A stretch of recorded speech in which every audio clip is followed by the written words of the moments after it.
Chapter probability. ठीक है, probability जो है ये आपको बेसिक कंसेप्ट मैं इसमें आपको आज बताऊंगा इसमें क्या क्या होता है। ठीक है, प्रोबेबिलिटी एक ऐसा चैप्टर है जो आपको हायर क्लासेस में भी पढ़ना है, 11th में भी पढ़ना है, 12th में भी पढ़ना है। ठीक है, ये आपका 10th स्टैंडर्ड है, तो इसमें जो मेन होगा हमारा बेसिक प्रोबेबिलिटी के बारे में कि प्रोबेबिलिटी हम कैसे फाइंड करते हैं, इसकी एग्जैक्ट डेफिनेशन क्या है प्रोबेबिलिटी की, वो हम यहाँ सारा एक्सप्लेन करेंगे। ठीक है, so let us start this chapter probability। तो आपने इसको ध्यान से अंडरस्टैंड करना है। ठीक है, प्रोबेबिलिटी जो है ये वर्ड प्रोबेबिलिटी जो डिराइव किया गया है that is derived from the word probable. Probable, ठीक है, या इसको हम प्रोबेबिलिटी को इसका दूसरा नाम भी हम इसको लिख सकते हैं that is called uncertainty. Uncertainty, ठीक है, या इसको हम कह सकते हैं चांस। ठीक है, या इसको हम कह सकते हैं पॉसिबिलिटी।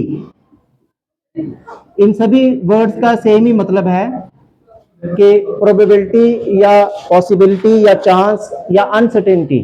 ठीक है, मतलब क्या इसकी प्रोबेबिलिटी क्या है, किसी भी कोई भी अगर हम एक्सपेरिमेंट लेते हैं उसमें अगर हम कोई इवेंट कंसीडर करते हैं तो कितना चांस है उस इवेंट का आने का, तो उसको हम बोलते हैं प्रोबेबिलिटी।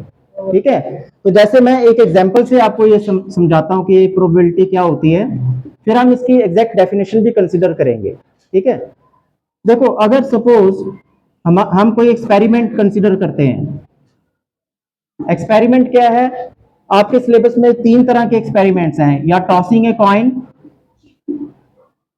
टॉसिंग ए कॉइन, या आपका इसमें हो सकता है क्वेश्चन डाइस के रिलेटेड, डाइस। ठीक है, जो आप घरों में खेलते थे पहले, जो कई बच्चे जो हैं खेलते भी थे, जिसको हम लूडो भी बोलते हैं।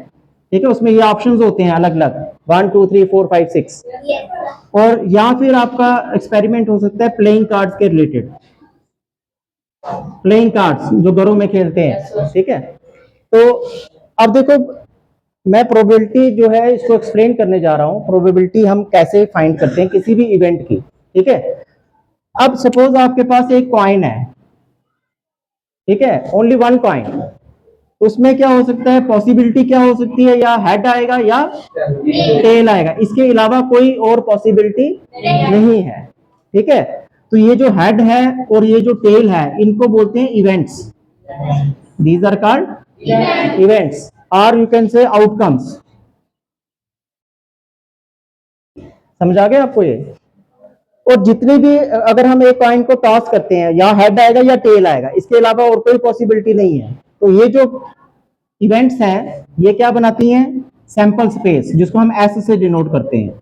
This is called sample space, that means the collection of all the events और आउटकम्स। ठीक है, उसको हम बोलते हैं सैंपल स्पेस। ठीक है, अब सपोज अब हम प्रोबेबिलिटी पे आ जाते हैं कि प्रोबेबिलिटी कैसे निकालनी है। सपोज अगर मैं कहता हूं आपको प्रोबेबिलिटी निकालो कि हेड आता है, अगर प्रोबेबिलिटी ऑफ गेटिंग हेड। ठीक है, आपके पास एक कॉइन है, एक कॉइन को आप टॉस करते हो, तो आपने ये बताना है कि क्या प्रोबेबिलिटी है कि कॉइन पे हेड आए। Probability means chance, what is the chance that head will occur. ठीक है, उसको हम कैसे फाइंड करते हैं, आपने ये देखना है कि इसमें कितने सैंपल पॉइंट्स या जो कितनी इवेंट्स जो हैं इस इवेंट को फेवर कर रही हैं। हेड कितनी बार आ रहा है, एक बार, तो यहां हम ऊपर क्या लिखेंगे 1, और डिवाइडेड बाय क्या लिखेंगे, total number of events that is 2। So answer is 1/2। Clear? Probability कैसे हम फाइंड करते हैं, ऊपर लिखते हैं फेवरेबल केसेस जो उस इवेंट को फेवर कर रहे हैं। ठीक है, और नीचे क्या लिखना है आपने, टोटल। डिवाइड किसके साथ करना है, टोटल नंबर के साथ। समझ आ गया आपको प्रोबेबिलिटी कैसे फाइंड करते हैं? ठीक है, अगर एक और एग्जांपल लेता हूं, सपोज ये मैंने फर्स्ट एग्जांपल ली कॉइन की। ठीक है, एक और एग्जांपल मैं यहां ले रहा हूं, जो डाइस होती है उसमें आउटकम्स क्या होते हैं, 1 2 3 4 5 एंड 6, ये आउटकम्स होते हैं।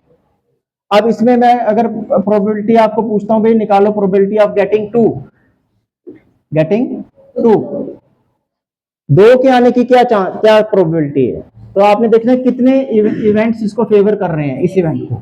नो, 2 एक ही बार है ना यहाँ पे, तो कितनी इवेंट्स फेवर कर रही है? 1 डिवाइडेड बाय क्या आएगा? 6। So answer is 1/6। समझ आ गया आपको?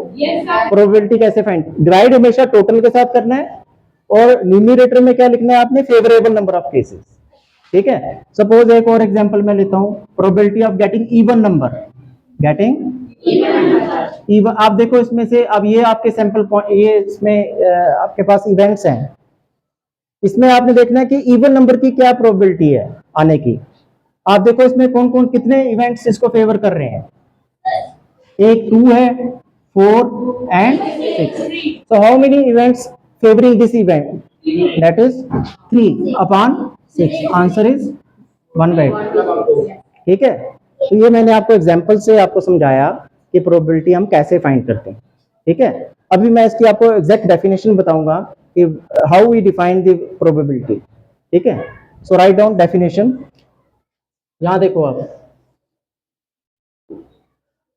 प्रोबेबिलिटी की डेफिनेशन मैं यहां लिखने जा रहा हूं।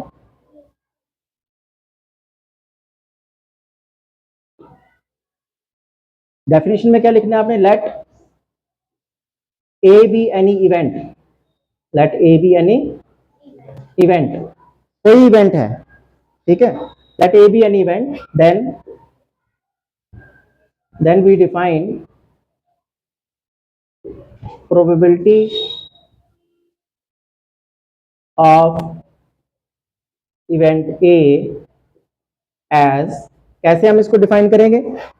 यहां देखो, प्रोबेबिलिटी ऑफ ए, हम इसको कैसे रीड करेंगे? P ब्रैकेट में A लिखा है ना मैंने यहाँ, इसका मतलब है प्रोबेबिलिटी ऑफ इवेंट A क्या होगा? That is equal to n of A upon n of S। और now what is n of A? n of A is number of cases which favors this event, and what is n of S? total number of cases, total number of cases। अब यहां पे मैं लिख रहा हूं n of A का मतलब क्या है? Favourable number of cases, favourable number of cases, और डिवाइड किसके साथ करना है? Total, total number of cases. ठीक है, टोटल नंबर ऑफ केसेस या आउटकम्स। समझ आ गया सबको?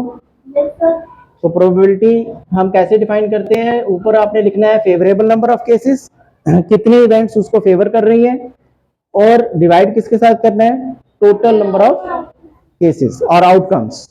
क्लियर? तो इसकी एग्जांपल आप ये नोट कर सकते हो कि एग्जांपल्स में हमने जैसे कॉइन की एग्जांपल ली, डाइस की एग्जांपल ली। ठीक है, यहां तक करो नोट, इसके आगे फिर हम आगे कंटिन्यू करते हैं।